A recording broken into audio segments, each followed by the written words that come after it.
This example comes out of 8.3, Laws of Logarithms. In the first piece of this, we're given an investigation. We're asked to just find the value of these logs on our calculator. Log of 7 plus log of 5. Find out what the decimal answer is. Log of 2 plus log of 25. Same thing. Log of 20 minus log of 4. Log of 100 minus log of 10. Log of 5, log of 50, log of 35, and log of 10. Seems like a make-work project. Once you do these 8 logs, you'll realize that they match, that there are some that are equal to each other. So for example, this first one, log of 7 plus log of 5, gives you the exact same answer as log of 35. And that's not an accident. There's a reason why that's the case. We'll talk about that rule here in a second.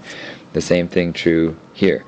Log of 2 plus log of 25 gives the same answer as log of 50.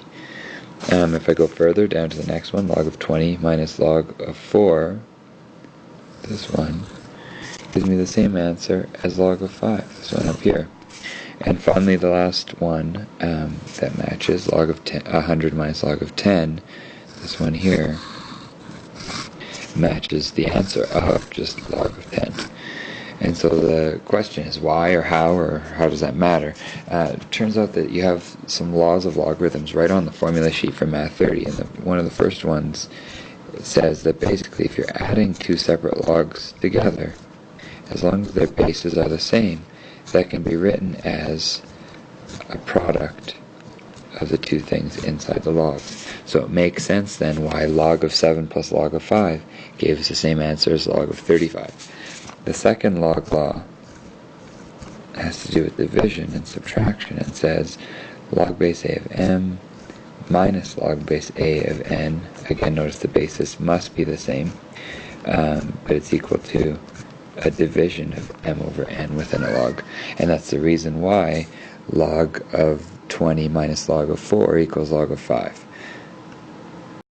Next piece of this continued investigation here has another 6 things to evaluate. 5 times the log of 2, 3 times the log of 5, 2 times the log of 4, and then log 125, log 32, and log 16.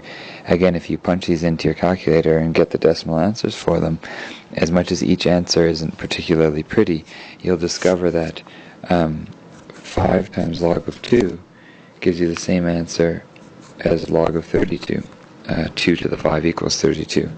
And now 3 log 5 gives the same answer as log of 125. And notice 5 cubed is 125. And finally the last one, 2 log of 4, actually is the same thing as log of 16. And again, because 4 to the 2 equals 16. So the log law that goes with this says that if you have a power within a log, you can actually bring that power out front and multiply by the log.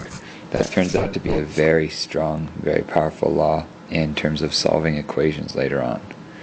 The last log law that we have says that if you have a base, log base b of c, you can rewrite that as log base a of c over log base a of b.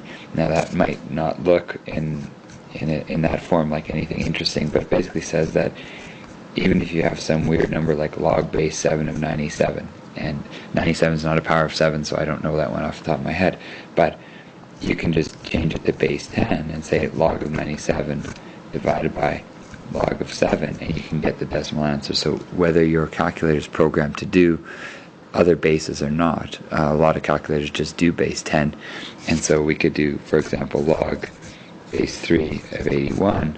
I know that answer should be 4, and if I do it as log of 81 divided by log of 3, as much as each of those two logs gives me an ugly answer, when you divide them, the answer is exactly 4. And so the change of base identity is useful, especially in evaluating logs with other bases other than 10. The other ones are especially useful in algebra, as we'll see in some of the next questions.